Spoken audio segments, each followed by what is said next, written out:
అందరికీ నమస్కారం అండి. ఈరోజు శ్రీపాద శ్రీవల్లభ చరితామృతంలోని 15వ అధ్యాయం పారాయణ చేసుకుందాము. 15వ అధ్యాయంలోకి వెళ్ళబోయే ముందుగా 14వ అధ్యాయంలోని కొన్ని ధ్యాన విశేషములను ప్రస్తావించుకుందాము.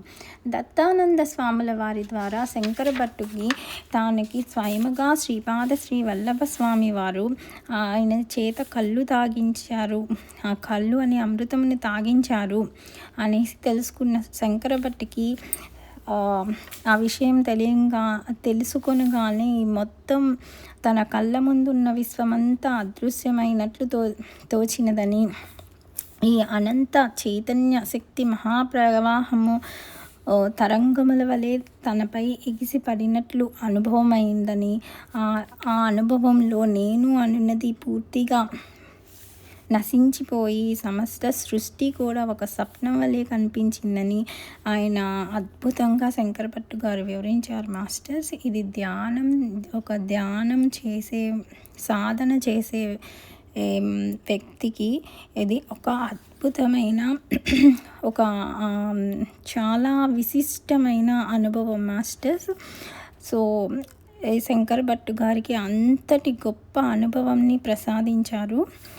ఆ తర్వాత స్వామివారు దత్తానంద స్వాముల వారు మంత్రజలం ఆయన మీద చల్లగానే ఆయన మళ్ళీ ప్రకృతిస్థుడైనాను అని చెప్పి, ఇంకా కూడా బయటికి వచ్చినా కూడా ఇంకా దివ్యానందంలోనే ఉన్నానని చెప్పి ఈ శంకర భట్టు గారు చాలా అద్భుతంగా వివరించారు మాస్టర్స్. అయితే ఈ ధ్యానము చేస్తే మనకి ప్రతీది కూడా చాలా దాని నిజతత్వములో స్పష్టంగా అర్థమవుతుంది మాస్టర్స్. ఎదురుగా ఉన్న దానికి భౌతికంగా జరిగేదానికి మనకి అది ఎందుకు జరిగింది ఏంటి అనేవి కూడా మనకు అద్భుతంగా తెలుస్తాయి. ధ్యాన సాధన వల్ల మనకి ఎంతో జ్ఞానం వస్తుంది. ఈ జ్ఞానము అంటే ఏంటి? నాకు అర్థమైనంతలో జ్ఞానము అంటే ప్రతి విషయంను మనం పూర్తిగా అర్థం చేసుకోగలిగి, సరైన విధంగా మనం దానిని తీసుకోగలగడం, అది నాకు తెలిసిన జ్ఞానం మాస్టర్స్. నాకు అర్థమైనంతలో జ్ఞానము అంటే అది. జ్ఞానం అంటే మనం ఏదేదో అనేసుకుంటాం కదా, కానీ కాదు. జ్ఞానము అంటే ఇప్పుడు ఫర్ ఎగ్జాంపుల్ ఏదన్నా పని చేయాలి అనుకున్నప్పుడు ఆ పని ఏ విధంగా చేస్తే మనం పూర్తిగా ఆ పనిలో సఫలత్వం పొందుతాము అనేది జ్ఞానము అనేది నాకు అర్థమైన విషయం మాస్టర్స్. ఇంకా శ్రీపాదుల వారు 12 అభయ వాక్యములు కూడా చెప్పారు. అందులో ఒక వాక్యం చూడండి మాస్టర్స్. ఆయనది యోగ సంపూర్ణమైన అవతారమని, ఈ అవతారంలో మహాయోగులు మహాసిద్ధ పురుషులు ఆయన్ని సదా ధ్యానించెదరు, వారందరూ ఆయన కంసలే అని చెప్పారు. ఇక్కడ చూసారా, సదా పూజిస్తారు, జపిస్తారు అలా చెప్పలేదు, సదా ఆయన్ని ధ్యానిస్తారు అన్నారు.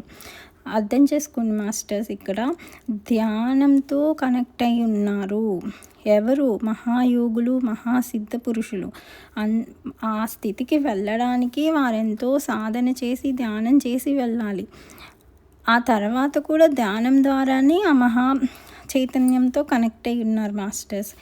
ఇది మాస్టర్స్ చాలా అద్భుతమైన విషయాలు, చాలా రహస్యాలు ఈ అధ్యాయంలో కూడా చెప్పారు మాస్టర్స్. పదే పదే వినండి, నెమ్మదిగా వినండి, అప్పుడే మనకి బాగా అర్థమవుతాయి.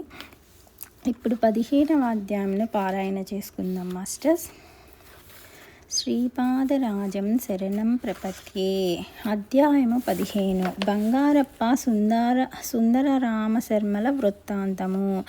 నేను శ్రీ దత్తానందుల స్వామి వారి నుంచి సెలవు తీసుకుని నా ప్రయాణాన్ని కొనసాగించుచున్నాను. దారిలో దప్పిక ఆగుట వలన అక్కడకు దగ్గరనే ఉన్న ఒక బావి వద్దకు వెళ్ళి తిని, అచ్చట నీరు చేదుకొనుటకు ఒక చేద కూడా కలదు. నేను నూతి లోపలికి తొంగి చూద్దును గదా, ఒక వింత దృశ్యం కంటపడినది. నూతి వరల మధ్య భాగము నుంచి మొలిచిన ఒక చెట్టు కొమ్మను ఆధారముగా చేసుకుని తలక్రిందులుగా ఒక వ్యక్తి వ్రేలాడుచుండును. ఆ అపరిచిత వ్యక్తి నన్ను ప్రేమతో శంకరభట్టు అని పిలిచెను. ఆశ్చర్యముతో నా పేరు మీకెట్లు తెలిసిందని అడిగి తిని. అందులకతడు, నీ పేరు మాత్రమే కాదు, నీవు శ్రీపాద శ్రీవల్లభుల వారి దర్శనమునకు కురుంగడ్డ వెళుతున్న విషయం కూడా నాకు తెలియను. నిన్ను కలుసుకునే నిమిత్తమై మాత్రమే నేను వేచియున్నాను అని చెప్పెను. అతడిని నూతిలో నుండి బయటకు తీయుట ఎట్లా అని నేను ఆలోచించసాగితిని. చేదుకున్న త్రాడు బలహీనమైనది. నా ఆలోచనను పసిగట్టిన ఆ పుణ్యపురుషుడు, ప్రాపంచిక బంధములతో సంసార కూపమున పడిన మానవుడవు నీవు. బంధరహితుడనై ఈ విచిత్ర యోగ ప్రక్రియలో ఆత్మానందమును ఉన్నవాడను నేను. నన్ను నీవేమి లేవనెత్తగలవు? నా ఎంతట నేనే లేచెదను. మనకు శక్తి చాలనప్పుడు శ్రీపాదుల వారు దయతో శక్తిని అనుగ్రహించెదరు అని అనెను. అట్లనుటయి తడవుగా కనురెప్పపాటులో నా ప్రక్కన ఉండెను. నేను సంభ్రమాశ్చర్యములకు లోనైతిని. అతడిట్లు చెప్పసాగెను. నా పేరు బంగారప్ప. నీవు దాహము గొనినట్లున్నావు. నేను నీ దప్పిక తీర్చెదను అని పలికి తక్షణమే చేదతో నీటిని తోడి తాను గడగడ తాగుచుండెను. విచిత్రముగా నా దాహము కట్టబడెను. నేను ఆశ్చర్యపోయితిని. అంతటా మేమిద్దరమును కలిసి ప్రయాణము చేయసాగితిమి. అతడిట్లు చెప్పసాగెను. నేను స్వర్ణకార కుటుంబమునకు చెందినవాడను. మంత్రతంత్రములలో ప్రావీణ్యమును సంపాదించిన వాడను. నాకు అయిష్టులైన వారిని మంత్రతంత్ర ప్రయోగములతో చేతబడి చేసి చంపగల సామర్థ్యమును సంపాదించి తిని. భూత ప్రేత పిశాచములతో సన్నిహితత్వమును కూడా పొంది తిని. శ్మశానములలో వివిధములైన కార్యకలాపములను చేసేటివాడను. నా పేరు వినినంతనే జనులు గడగడలాడేటివారు. నేను ఏ గ్రామమునకు పోయినను అచ్చటి జనులు నేను భూత ప్రేతములను ప్రయోగించట ద్వారా వారికి ఏ విధమైన కష్ట నష్టములను కలిగించదనో అను భయముతో నాకు విశేషముగా ధనమునిచ్చడివారు. వారసంగిన ధనములో ఎక్కువ భాగము సదా నన్ను ఆశ్రయించియుండు భూత ప్రేతముల బలులకు ఉపయోగింపబడేది. సకాలములో బలులు సమర్పింపని ఎడల ఆ భూతములు నాకే తీవ్ర హానిని కలిగింపగలవు. నా ముఖములో సాధారణ మనుష్యులకుండవలసిన ప్రసన్నత్వము లోపించి భూత ప్రేతములకుండు వికృత కళలను, క్రూర స్వభావ లక్షణములను పెంపొందినవి. నా సంచారములలో ఒకసారి పూర్వ పుణ్యవశమున పీఠికాపురమునకు వచ్చి తిని. దత్తప్రభువుల అవతారముచే పవిత్రమైన ఈ నగరమునందు క్షుద్రములైన కుతంత్రములకును పరస్పర కలహములకును కూడా లోటు లేదు. నేను శ్రీ బాపనార్యుల వారి గురించి, శ్రీపాదుల వారి గురించి కర్ణాకర్ణిగా చిత్ర విచిత్రములైన విషయములను వింటిని. మునుముందుగా నేను బాపనార్యుల వారిని సంహరింపదలిచితిని. నేనొక కొలను వద్దకు పోయి దోసిళ్ళు నీటిని త్రాగుచుంటిని. నేను ఎవరినైనా చంపదలుచుకున్నప్పుడు నా వద్ద అనేక రకములైన ప్రక్రియలుండేవి. అందులో ఒకటి, నేను చంపదలుచుకున్న మనుష్యుని రూపమును ధ్యానించుచు నీటిని త్రాగినచో నేను త్రాగిన నీరంతయును ఆ మనుష్యుని పొట్టలో చేరును. నీటితో పొట్ట నిండిపోగా ఆ వ్యక్తి పొట్ట పగిలి చచ్చును. శ్రీపాదుల వారి లీలా విశేషములు అనూహ్యములు. నేను కొలనులో నీరు త్రాగు సమయమున బాపనార్యుల వద్ద శ్రీపాదులుండిరి. శ్రీపాదుల వారు ప్రేమతో బాపనార్యుల పొట్టను నిమిరిరి. నేను ఎంత నీరు త్రాగిచుండినను అది శ్రీపాదుల వారి మహిమ వలన ఆవిరైపోవుచున్నది. నీటిని త్రాగి నేనే అలసిపోయి తిని. కానీ బాపనార్యుల వారు మాత్రము నిక్షేపముగా నుండిరి. నా ఈ క్షుద్ర విద్య ఎందులకు ఈ రోజున విఫలమయ్యనా అని ఆవేదన చెంది తిని. కారణము తెలియరాకుండెను. శ్రీపాదులు క్షుద్రోపాసకుల పీడ తొలగించుట. నా వద్ద సర్ప మంత్రం ఒకటి ఉండేది. అది పఠించినచో వెంటనే నేను మనస్సులో ధ్యానించిన వ్యక్తి ఇంటి వద్దకు ఎక్కడెక్కడి సర్పములు వచ్చి చేరి వానిని కాటువేయును. నేను బాపనార్యులను ధ్యానించి ఆ సర్పమంత్రమును పఠించి తిని. అప్పుడు అనేక సర్పములు బాపనార్యుల ఇంట చేరినవి. అయితే అవి ఆ ఇంటనున్న ఒక పందిరి పైకి ఎగబ్రాకి పొట్లకాయల వలె వ్రేలాడినవి. 2 ముహూర్తముల కాలము గతించిన తరువాత ఆ సర్పములు ఎక్కడి నుండి వచ్చినవి అక్కడికి తిరిగి వెళ్ళిపోయినవి. ఈ విధముగా నా 2వ ప్రయత్నము కూడా విఫలమైనది. నా వద్దనున్న భూత ప్రేతములు బాపనార్యుల ఇంటి దరిదాపులకు కూడా పోలేమని నిష్కర్షగా చెప్పినవి. ఇదంతయును శ్రీపాదుల వారి చమత్కారమని లీలగా నాకు అర్థమైనది. నాలో ఇంకనూ రాక్షస ప్రవృత్తి అంతరించని కారణమున శ్మశానమునకు పోయి శ్రీపాదుల వారి పిండి బొమ్మను చేసి దానికి 32 స్థానములలో 32 సూదులను గుచ్చి తిని. ఈ మారణ ప్రక్రియ వలన శ్రీపాదుల వారి శరీరములో ఆయా స్థానములలో రుగ్మతలు కలిగి తీరగవలను. అంతేకాక ఆ సూదులు ద్రవరూపమును పొంది శ్రీపాదుల వారి శరీరములోకి ఇంకిపోయి శరీరం అంతయును విషపూరితమై మరణము కలిగి తీరవలెను. నా ఈ ప్రయత్నము కూడా విఫలమయ్యెను. విచిత్రముగా ఒకానొక అర్ధరాత్రి సమయమున నా పట్టలో నీరు అధికముగా చేరుచున్నదను అనుభవము కలిగెను. నాకు ప్రాణాంతకముగా నుండెను. నా సర్పమంత్ర ప్రభావమునకు బాపనార్యుల ఇంటికి చేరిన సర్పములన్నీయూ పీఠికాపురములోని నా యొక్క తాత్కాలిక నివాస స్థానమునకు వచ్చి నన్ను కాటువేసినవి. శ్రీపాదుల వారి పిండి బొమ్మకు ఎక్కడైతే నేను సూదులను గుచ్చితునో నా శరీరమునందు సరిగా అదే ప్రదేశముల్లో బాధ కలుగజొచ్చెను. ఈ విధముగా నా దుష్ట చర్యల యొక్క ప్రతిచర్యలను నా శరీరమునందే అనుభవింపసాగితిని. నరకయాతన అనుభవించి తిని చనిపోయిన బాగుండునని తోచినది. అయితే నాకు చావు రాకుండెను. నరక బాధలు ఎట్లుండునో చనిపోయిన తరువాత కానీ తెలియవు. కానీ నేను ఆ రాత్రి బ్రతికుండగానే నరక బాధలను చవి చూసి తిని. భరించలేని బాధలు కలిగినప్పుడు ఏ మానవుడైనను దైవము వైపునకు తిరగక మానడు. శ్రీపాద శ్రీవల్లభులు వారిని నేను మనసులోనే శరణుజొచ్చి తిని. నా మనోనేత్రమునకు శ్రీపాదుల వారి రూపము గోచరించి, బంగారప్ప, నీవొనరించిన మహాపాపములకు నీవు అనేక సంవత్సరములు ఇహలోకములో బాధలు అనుభవించిన తదుపరి నరకములో కూడా బాధలను అనుభవింపవలసి ఉన్నది. అయితే నీ యందు కృప వహించి ఈ ఒక్క రాత్రిలో నీవు పడెడి యాతనల ద్వారా నీ పాపకర్మను ధ్వంసము చేయుచున్నాను. నీ యొక్క క్షుద్ర విద్యలు అన్నీనూ నశించును. అయితే ఎవరైనా దాహము కొని ఉన్నవారు నీ మనోనేత్రములకు గోచరించినప్పుడు నీవు నీరు త్రాగి దప్పిక తీర్చుకున్న ఎడల వారెంతటి దూరములోనున్నను వారు దాహార్తి తీరిన వారగుదురు.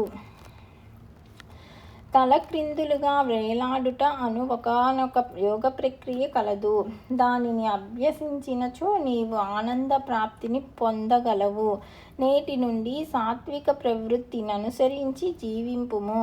మా మాతాపితరుల గృహమునందు కానీ బాపనార్యుల వారి గృహమునందు కానీ అడుగిడుటకు ఎన్నియో జన్మల పుణ్యము కావలేను. నీకు ఈ జన్మమునందు అంతటి అదృష్టము లేదు. అదృష్టమనున్నది అకస్మాత్తుగా లభించున్నది కాదు. దురదృష్టమనున్నది విచక్షణారహితముగా ఇవ్వబడినది కాదు. పూర్వజన్మలలోని పుణ్యకర్మములు ఒక్కసారిగా ఫలితమిచ్చినప్పుడు అదృష్టమని అందురు.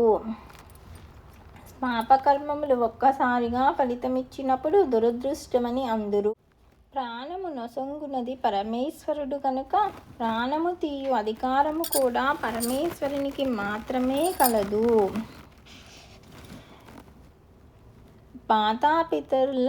మాతాపితలు జన్మదాతలు గనుక వారు పరమ పూజ్యులు. వారిని వృద్ధాప్యంలో అనాదరము చేసిన వారి యందు నా కటాక్షము ఉండదు. నీవు క్షుద్ర విద్యలతో ఎందరో అమాయకులను అకాల మరణమునకు గురి చేసినావు. ఆ పాపఫలము నీకు శంకరభట్టు అను కన్నడ బ్రాహ్మణుడు కనిపించునంత వరకు ఉండును. అతడు దప్పిగొని ఉన్నప్పుడు నీవు నీ విద్యను ఉపయోగించి అతని దప్పికను తీర్చుము. అప్పుడు నీ పాపము నిశ్శేషమగును. ఆ శంకరభట్టు అనునతడు నా చరిత్రమును వ్రాయును అని చెప్పిరి. ఈ సంఘటన జరుగునాటికి శ్రీపాదుల వారి వయస్సు 7-8 సంవత్సరములుండును. నాయన శంకరభట్టు, ఆ రోజు నుండి నీకోసమే నేను వేచియున్నాను. నేడు నాకెంతయో దినము అని బంగారప్ప అనెను. నాకు ఈ గాథ అంతయును అయోమయముగా నుండెను. అంతట నేనిట్లంటిని, అయ్యా, మీరు నీరు త్రాగిన ఎడల మరి ఒకరి దప్పిక ఎట్లు తీరును? ఇందలి మర్మమును నాకు విశదపరచవలసినదని అంటిని. దానికి బంగారప్ప, నాయన, అన్నమయ కోశమునందుండు జీవులు భౌతిక సంస్కారములను కలిగి భౌతిక ప్రపంచములో అనుభవములను పొందుదురు. ప్రాణమయ కోశమునందలి జీవులు సూక్ష్మ శరీర చైతన్యమును కలిగి ఉందురు.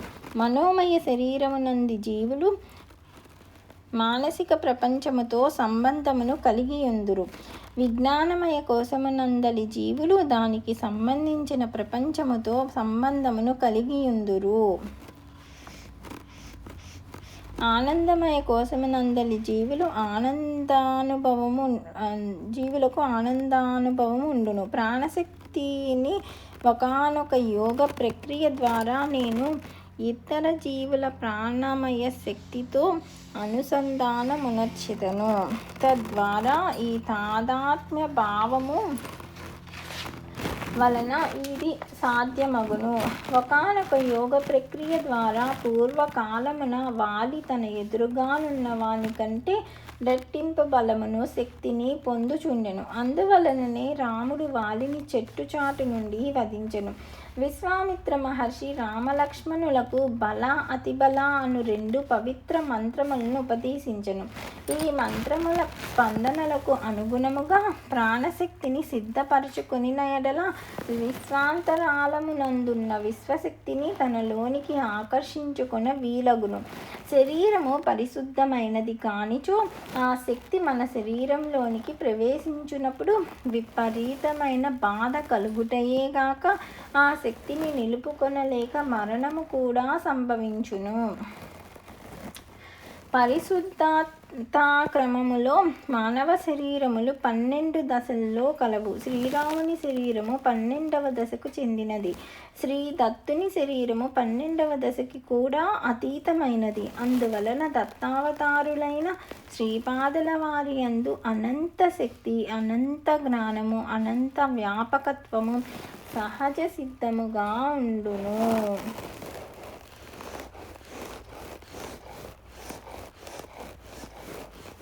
అని చెప్పెను. అంతట నేను, అయ్యో, గౌతమ మహర్షి శాపము వలన అహల్య శిలారూపమును పొందెననియు శ్రీరాముని పాదధూళి సోకినంతనే శాప విమోచనమయ్యననియు అందురు కదా. ఆమె నిజముగా శిలారూపమును పొందెనా, లేక ఇందులో ఏదైనా రహస్యార్థమున్నదా అని ప్రశ్నించితిని. అంతటా బంగారప్ప, మంచి ప్రశ్నే అడిగితివి. అహల్య యొక్క ఛాయారూపముతోనే ఇంద్రుడు సంబంధమును కలిగి ఉండెను. ఈ విషయమును తెలియక క్రోధావేశముతో గౌతముడు అహల్యను శిలకమ్మని శపించెను. అంతటా అహల్య గౌతముని తెలివి మాలిన ముని, ఎంత పని చేసితివి అనెను. గౌతమునిలోని తెలివి నశించి పిచ్చివాడే అనేక దివ్య స్థలములను దర్శించుచు శివానుగ్రహమున స్వస్థత నందెను. చైతన్య పరిణామ క్రమములో శిల ప్రథమ స్థానము లోనిది. దానిలోని ఆత్మ నిర్జీవ స్థితిలో ఉండును. శిలలలో కూడా అనేక జాతులు ఉన్నవి. ఒకానొక శిలలోని ఆత్మ ఆ శిలలలో కొన్ని సంస్కారములను పొందుచున్నది. ఆ అనుభవముల ద్వారా మరి ఒక జాతి శిలలో ఆ ఆత్మ ప్రవేశించును. ఖాళీగానున్న ప్రథమ శిలలో మరి ఒక ఆత్మ ప్రవేశించును. ఏ ఆత్మ ఏ శిలలో ఎంతకాలము ఉన్నదనుట కేవలము యోగ దృష్టి గల వారికి మాత్రమే తెలుసుకొన వీలగును. ఒకానొక శిలలో ఒక ఆత్మ ఉండగా ఆ శిల రెండుగా ఖండించబడిననుకొనుము. ఖండించబడిన శిలలో ఒక ఆత్మ ఉండగా మరి ఒక ఖండములో మరి ఒక ఆత్మ ఉండి కొన్ని అనుభవములను పొందును. అవి ఏ రకమైన అనుభవములు పొందుచున్నవో వాటికే తెలియదు. అయితే శిలాస్థితిలో ఉన్నప్పుడు ఆ ఆత్మ అపరిమితమైన బాధను అనుభవించును. వాటికి జీవము లేదు కానీ బాధ అనుభవం మాత్రము ఉండును అని వివరించెను. జీవులకు వివిధ యోనులయందు కలుగు యాతనల వివరణ. అంతటా నేను, అయ్యా, జీవము ఉన్నప్పుడే కదా బాధ కానీ సుఖము కానీ అనుభవం అయ్యేది. అటువంటప్పుడు నిర్జీవమైన పదార్థముగా ఉన్నప్పుడు అపరిమిత వేదన ఉండుట ఎట్లు సాధ్యపడును అని ప్రశ్నించి తిని. అంతటా బంగారప్ప, జీవాత్మ పరమాత్మలో కలిసి ఉన్నప్పుడు బ్రహ్మానందమును అనుభవించును. అది వాక్కులో వివరించుటకు వీలు కానిది, మనస్సులో తెలియరానిది. అదే విధముగా జీవాత్మ శిలలో ఉన్నప్పుడు బ్రహ్మానందమునకు పూర్తి విరుద్ధమైన మహా దుఃఖమును అనుభవించును. అది కూడా వాక్కులో వివరించుటకు సాధ్యము కానిది, మనస్సులో తెలియరానిది. అనగా ప్రాణమనున్నది లేనప్పుడు అనుభవింపబడే మహా దుఃఖమది. అనేక శిలలలో ఈ ఆత్మ పరిభ్రమించుచు తెలియరాని, ఊహించరాని ప్రాణరహితమైన మహా దుఃఖములను అనుభవించుచు లోహములో ప్రవేశించును. నానావిధ లోహములలో అది సంచరించుచు నిద్రాణ స్థితిలోనున్న ప్రాణమును అనుభవించును. ఒకానొక లోహముపై దానికి సరిపడని విషపూరిత పదార్థములు పోసినామనుకునుము.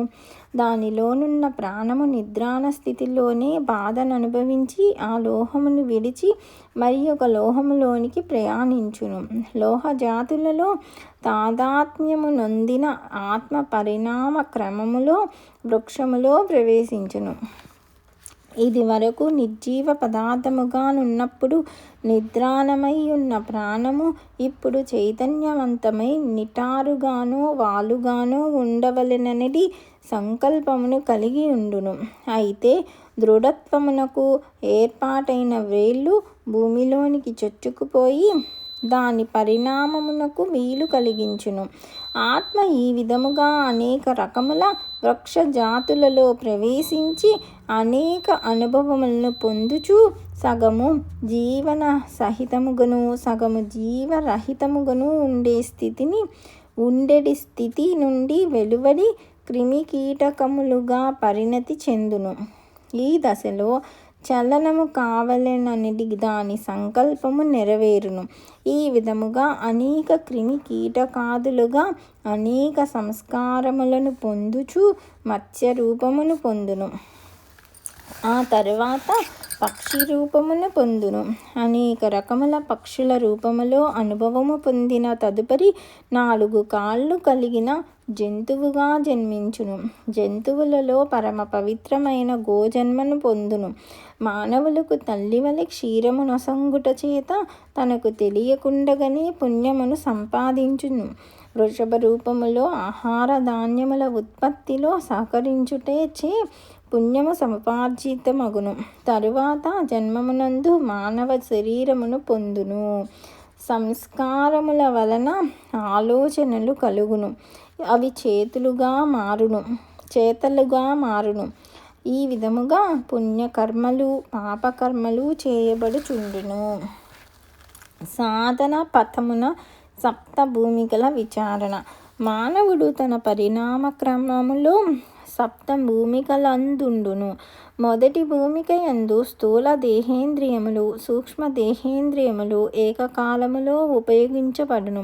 రెండవ భూమిక యందు సూక్ష్మ శరీరేంద్రియములతో సూక్ష్మ ప్రపంచానుభవమును పొందుచు చిన్న చిన్న మహిమలను చేయగల సామర్థ్యమును పొందును. మూడవ భూమిక యందు సూక్ష్మ శరీరముతో సుదూర ప్రాంతములకు ప్రయాణము చేయగల శక్తిని పొందును. 3-4 భూమికల యందు మధ్య వశీకరణ కేంద్రమొకటి ఉండును. వశీకరణకు లోనైనప్పుడు ఏ స్థితిలో ఉంటే అదే స్థితిలో ఉండిపోవడం జరుగుతుంది.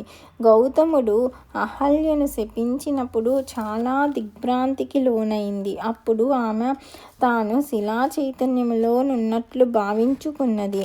ఆమె శ్రీరామ దర్శన పర్యంతము వరకు అదే స్థితిలో ఉండిపోయినది. అహల్య శరీరము శిలాస్థితిని పొందలేదు. ఆమె మనస్సు మాత్రమే ఆ స్థితిని పొందినది. అంటే 3-4 భూమికల మధ్యనున్న వశీకరణ కేంద్రములో ఉండిపోయినది.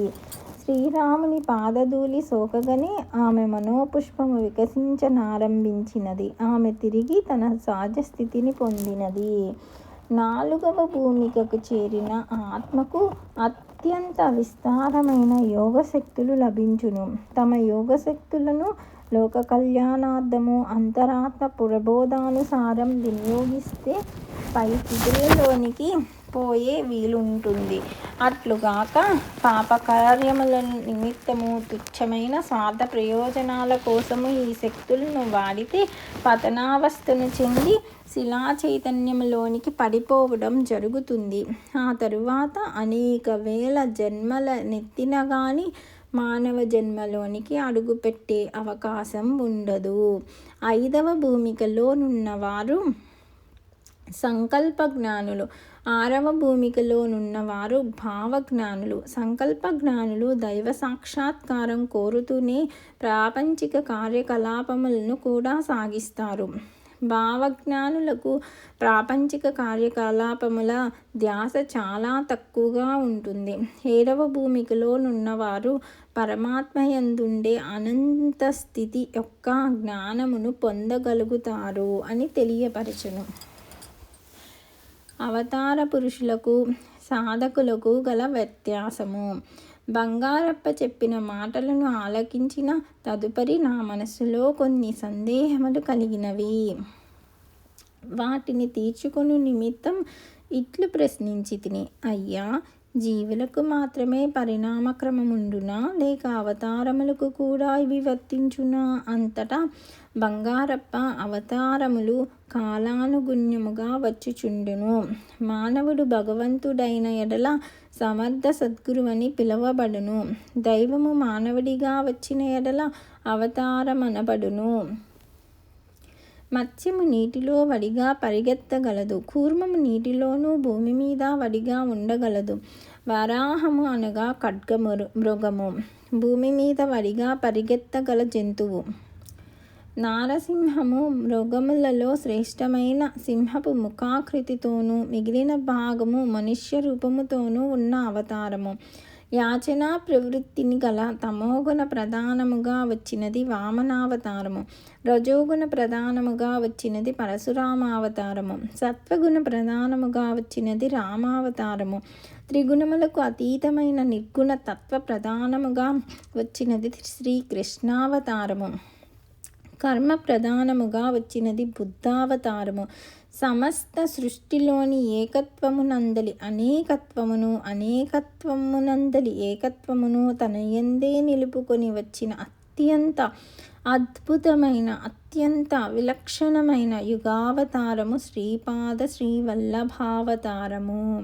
శ్రీపాదుల వారికి రుణానుబంధము లేని యోగ సంప్రదాయములు కానీ, మతములు కానీ, ధర్మములు కానీ సృష్టిలో లేనే లేవు. శ్రీపాదుల వారి స్థితి ఎంతటి ధీమంతులకైనను గోచరము కానిది. వారికి వారే సాటి. అన్ని సిద్ధాంతములను, అన్ని సంప్రదాయములను వారి యందు సమన్వయము చెందును. ఈ సృష్టికంతటికిని ఆది బిందువు, అంత్య బిందువు వారే. స్పందనశీలమైన ఈ జగద్వ్యాపారము నందంతయును పర్యవేక్షించున్నది, సంకల్పించున్నది, గతి నందించున్నది వారే. ఇది నిగూఢమైన దైవ రహస్యము. సప్త ఋషులకే అంతుపట్టని వారి స్థితిని నేనేమని వర్ణించగలను? నాయనా శంకరభట్టు, నీవు ధన్యుడవు. వారి అవ్యాజ కారుణ్యమును పొందగలిగిన వారే ధన్యజీవులు. అన్యజీవులు వ్యర్థజీవులు. సత్కర్మ దుష్కర్మల ఫల వివరణ. అయ్యా, నాకొక సందేహము కలదు. సమస్త కర్మలకును బోధకులు వారే అయినప్పుడు లోకములో కొందరిని మంచివారుగాను మరికొందరిని చెడ్డవారుగాను పుట్టించనేలా అని నేను అడిగితిని. దానికి బంగారప్ప పెద్దగా నవ్వి, నాయనా, నీవు మంచి ప్రశ్ననే అడిగితివి. సృష్టి అంతయును ద్వంద్వముల సహాయము చేతనే ఏర్పడినది. మృత్యు భయము లేకపోతే కన్న తల్లి కూడా బిడ్డను ప్రేమించజాలదు. వేదములలో పురుష శబ్దము ఆత్మ అనే అర్థములో వాడబడినది, అంతేకాని పురుషాధిక్యతను సూచించు అర్థములో కాదు. మానవ ధర్మములకు జంతు ధర్మములకు ఎంతటి వ్యత్యాసము కలదో మానవ ధర్మములకు దేవతా ధర్మములకు కూడా అంతటి వ్యత్యాసముండును. ద్వంద్వములే లేకున్నా వికాసము కానీ పరిణామము కానీ సాధ్యము కాదు. భగవంతుడు సర్వశక్తిమంతుడనిన ఎడల అన్నీను మంచి శక్తులు మాత్రమే వారి యందు కలవని అర్థము కాదు. నీవు ఈ ప్రపంచములో చూచెడి మోసము, దగ, దౌర్జన్యము వంటివి కూడా ఆ సర్వశక్తులలో ఒక భాగమే. దుఃఖము ఉన్నది కనుకనే సుఖమును కోరుచున్నాము. దుఃఖము గురించిన జ్ఞానము లేనిదే సుఖానుభవము అనున్నది తెలియరాదు. మనము చూచెడి ఈ కోటాను కోట్ల నక్షత్ర రాశులన్నీ మొట్టమొదట అస్తవ్యస్తముగా ఏర్పడినవే. అవి పరస్పరము ఢీకొని మరికొన్ని నక్షత్ర రాశులు ఏర్పడినవి. ఈ విధముగా అనేక సార్లు ఏర్పడిన తరువాత ప్రస్తుతము మనకు గోచరమగుచున్న సువ్యవస్థితమైన నక్షత్ర రాశులు ఏర్పడినవి. మన సౌర కుటుంబమనందలి గ్రహములు సువ్యవస్థితమైన కక్షలో సూర్యుని చుట్టూ తిరుగుచున్నవి. ఆ సూర్యునకు ధ్రువుడు ఆధారము. ఈ రకముగా పరస్పర ఆకర్షణ వికర్షణల్లో సృష్టి నడుచుచున్నది. పరమాత్మ యందు ఆకర్షణ కలిగినవాడు ఆస్తికుడై సత్కర్ముడగుచున్నాడు. వికర్షణ కలిగినవాడు నాస్తికుడై దుష్కర్ముడగుచున్నాడు. ఆస్తికులకును నాస్తికులకును వారే ఆధారము. సత్కర్మలకును దుష్కర్మలకును వారే ఆధారము. ఈ సృష్టి లీలలో ఏదియును స్థిరము కాదు. నీవు ఈనాడు ఎవరిని సత్కర్మలుగా ననుకొనిచున్నావో వారి కొన్ని జన్మలలో దుష్కర్మలను ఆచరించిన వారే. అందువలన ఈ జన్మలో తత్పరులైయున్నను వారికి దుఃఖములు తప్పుటలేదు. అటులనే దుర్మార్గులు సుఖములను అనుభవించుట కూడా వారి పూర్వజన్మ పుణ్య ఫలానుభవము కానీ వేరు కాదు. సామాన్య పాపము కానీ పుణ్యము కానీ వెంటనే ఫలితములనియ్యవు. అయితే తీవ్రమైన పాపము కానీ మహాపుణ్యము కానీ చేసిన ఎడల శీఘ్రముగానే ఫలించును. మానవుడు ఏ విధముగా నడుచుకున్న ఎడల సుఖముగా జీవింపవచ్చునో సద్గ్రంథములు తెలియజేయుచున్నవి. మంచి పని చేయుటకు కానీ చెడు పని చేయుటకు కానీ వానికి పరిమితమైన స్వేచ్ఛ ఇయ్యబడినది. అధర్మము మితిమీరి ధార్మికులు దిక్కుతోచని స్థితిలో నున్నప్పుడు పరమాత్మ తన మాయ చేత అవతరించుచున్నాడు. చావు పుట్టుకలు లేని దైవము అవతారము ధరించి మానవుడిగా మన మధ్య నుండుట అద్భుతమైన విషయము అని చెప్పిరి. మహారాజునకు గర్వభంగము. పీఠికాపురము సంస్థానమినేలు రాజు ఒక్కొక్క పర్యాయము మారువేషంలో తిరిగి ప్రజల స్థితిగతులను తెలుసుకొనివారు. ఒకసారి ఆ మహారాజునకు శ్రీపాద శ్రీవల్లభుల దర్శనము చేసుకొనవలెనని కోరిక కలిగినది. వెంటనే తన భటులను అప్పలరాజు శర్మ ఇంటికి పంపెను. ఆ తాఖీదు సారాంశమేమనగా శీఘ్రముగా శ్రీపాదుల వారిని తీసుకొని అప్పలరాజు శర్మయు బాపనార్యులను కోటలోనికి మహారాజు వారి సముఖమునకు రావలసినదని అవమానకరమైన ఈ ఆహ్వానమును శ్రీపాదుల వారు తిరస్కరించిరి. అప్పలరాజు శర్మకు కోటలోనికి వెళ్ళుటకు ఇష్టము లేదు. బాపనార్యులు వంటి మహాపురుషులు అంతరాత్మ ప్రేరణ ఉన్న కానీ ఎటువంటి చోటికి పోరు. బాపనార్యులు శ్రీపాదుల వారితో, నాయనా బంగారు, కోటలోనికి వెళ్ళుటకు నీకు అభ్యంతరమా అని ప్రశ్నించిరి. దానికి శ్రీపాదులు, తాత, మహారాజునకు భక్తి లేదు, నా దర్శనము అంత సులభమైనది కాదు అనెను. శ్రీపాదుల వారు భటులతో మీ మహారాజునకు నన్ను చూడవలెనన్న స్వయముగా విచ్చటకు రావచ్చును. అతడు కేవలము ఈ సంస్థానమునకు మాత్రమే రాజు. నేను ఈ సృష్టికంతకును రారాజును, చక్రవర్తిని. నేను సమస్త భువనములకు సార్వభౌముడను కనుక నా వద్దకు వచ్చినప్పుడు వట్టి చేతులతో రారాదు, నజరానా కూడా తీసుకురావలెను. రాజు నన్ను గురువుగా భావించిన ఎడల గురుదక్షిణ కూడా తీసుకురావలేను అని కరాఖండిగా చెప్పిరి. శ్రీపాద శ్రీవల్లభులు సమస్యలను సృష్టించుటలో బహు నేర్పరి. అదే విధముగా సమస్యలను పరిష్కరించుటలో కూడా బహుచతురులు. మహారాజునకు ఆగ్రహము కలిగినచో రాగల పరిణామములను గూర్చి పాపనార్యులు అప్పలరాజశర్మ, వెంకటప్పయ్య శ్రేష్ఠి, నరసింహవర్మ యోచన చేయుచుండిరి. భటులు తెచ్చిన ఈ వార్తను విన్న మహారాజు క్రోధనతో ఊగిపోవుచుండెను. నేను తలుచుకున్న ఆ బడుగు బాపనయ్యల బ్రతుకులేమగునో తెలియచెప్పెదగాక, నేనంతటి శక్తిమంతుడనో వారికి ఎరుకలేదు అని రాజు బిగ్గరగా అరిచెను. ఆ అరుపు అరిచిన వెంటనే అతనిలోని శక్తి యావత్తు బయల్వెడలి నిర్వీర్యుడాయెను. శోష వచ్చి కింద పడిపోయెను. పరిచారకులు సేవలు చేసిరి, అయినను అతడు నీరసముగా నుండెను. ఇంతలో అతని మనోనేత్రమునకు వికాస స్వరూపము గల స్త్రీమూర్తి గోచరించెను.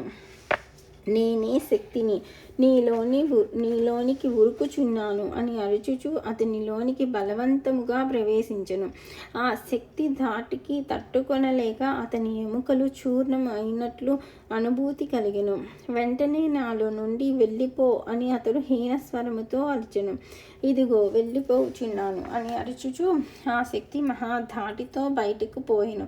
ఈ రకముగా పోవునప్పుడు రాజు నరకయాతనను అనుభవించెను.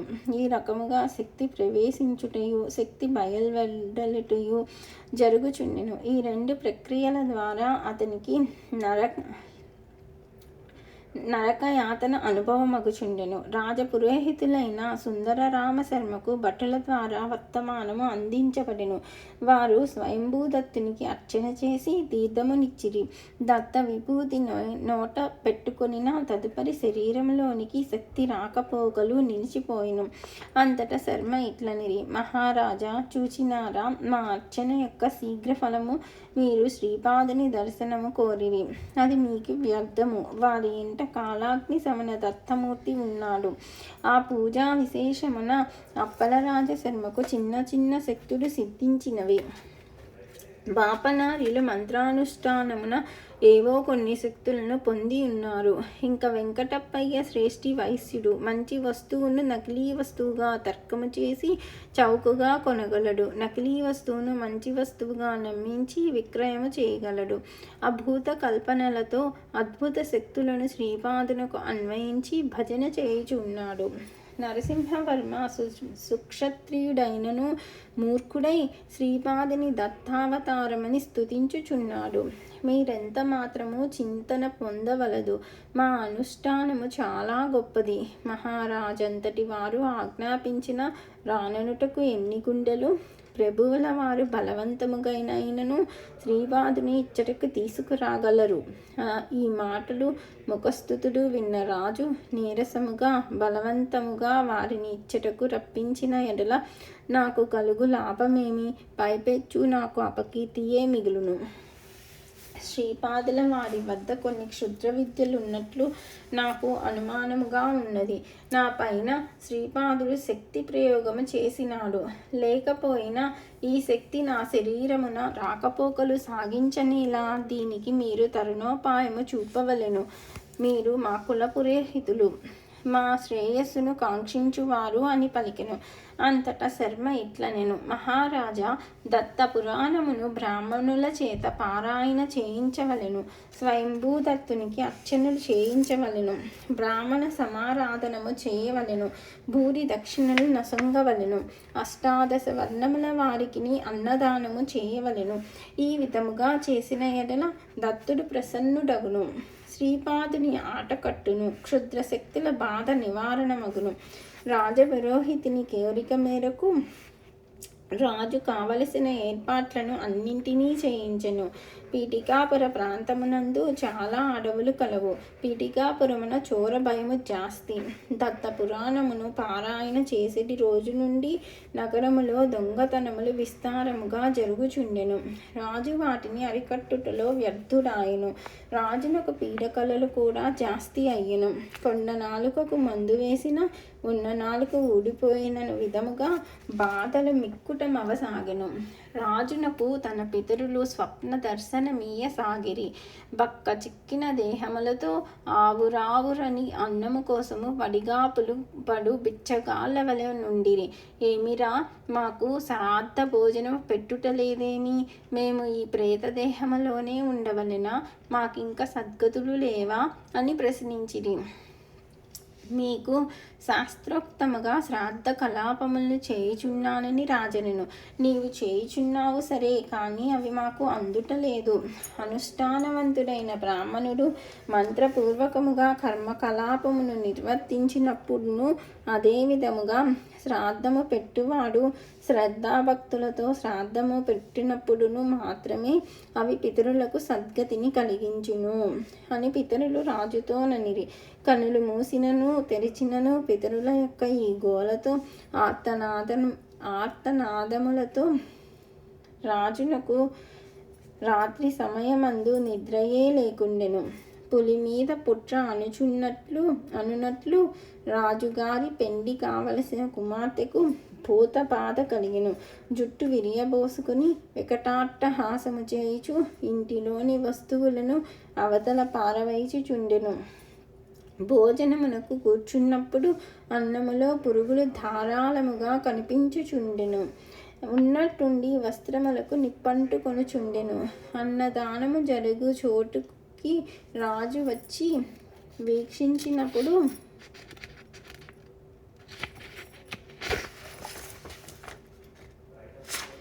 దీనముగా హీనముగా కృషించిన శరీరములతో ప్రేత కళలతోనున్న తన వంశములోని గతించిన స్త్రీ పురుషులు దృగ్గోచరమై రాజు పరిస్థితి చాలా దయనీయముగా నుండెను.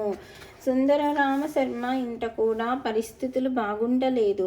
సౌమ్య మనస్క అయిన అతని ఇల్లాలు ఉన్నట్టుండి వంట పాత్రలతో అతని నెత్తిని మోదుచుండెను.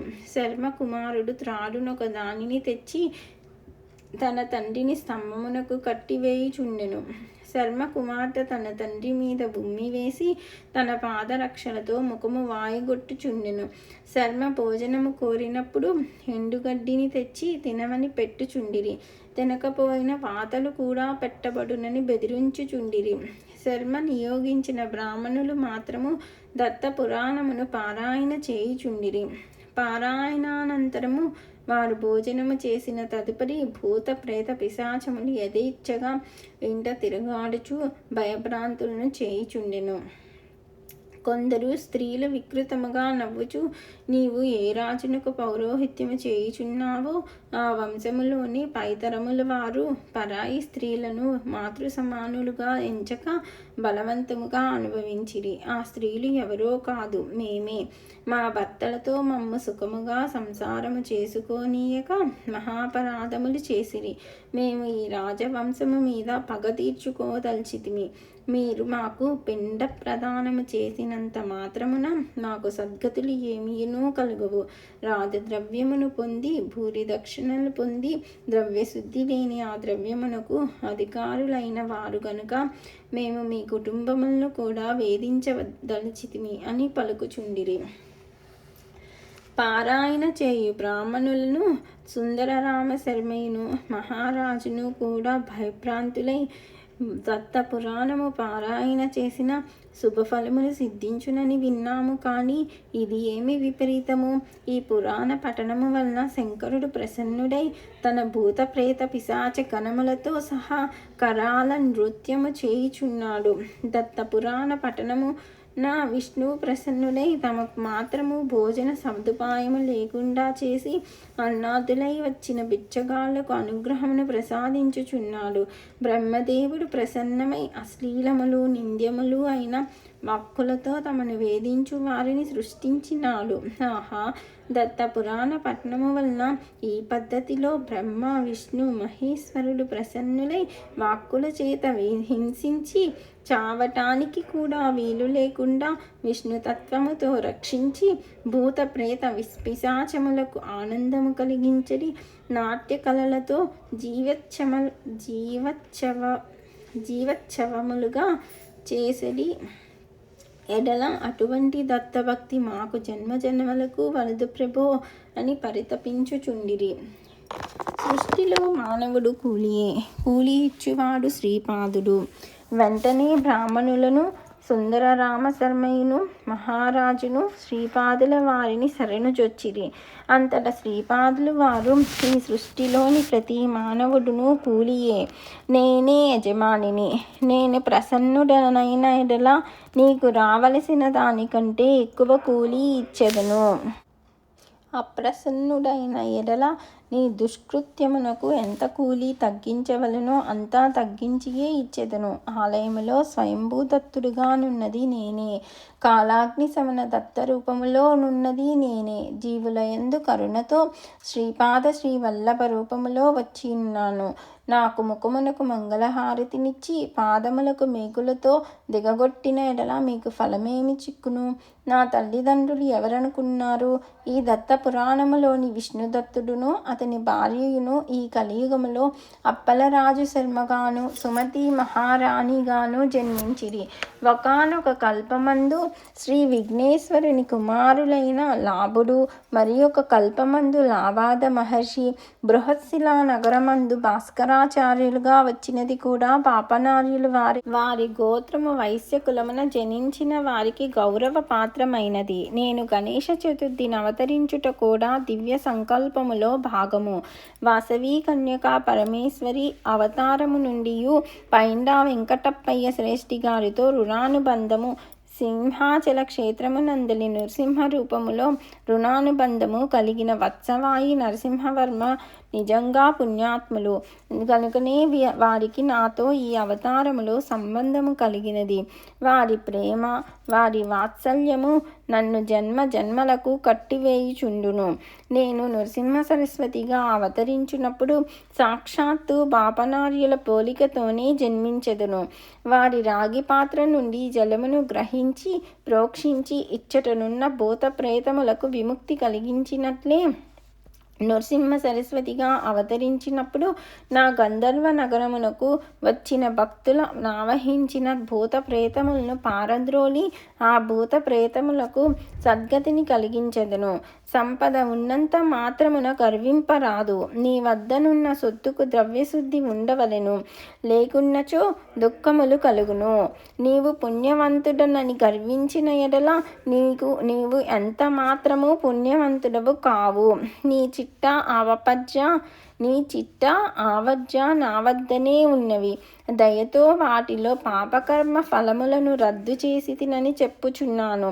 నేను పాపాత్ముడనని నీవు నిరుత్సాహపడిన ఎడల నన్ను శరణుజొచ్చి ప్రేమతో శ్రీపాద దత్త శ్రీవల్లభ దిగంబర అని పిలిచినచో క్షణములో నీ పాపములనన్నింటినీ దహించి వేసి పుణ్యవంతుని చేసెదను. సత్యమును అసత్యముగాను అసత్యమును సత్యముగాను భావించుట వలన మీకిట్టి సంకటములు కలిగినవి. శ్రీపాద శ్రీవల్లభుని నిందించిన కారణమున మీరు దత్త పురాణమును పారాయణ చేసియున్నను మీకు దాని ఫలితము లేకపోగా వింత వింత చిక్కులలో పడితిరి. దత్తుడే స్వయముగా శ్రీపాద శ్రీవల్లభునిగా వచ్చి ఉన్నాడు, ఇది సత్యము అని తెలిపిరి. శ్రీపాద శ్రీవల్లభులకు జయము జయము. 15వ అధ్యాయము సంపూర్ణము.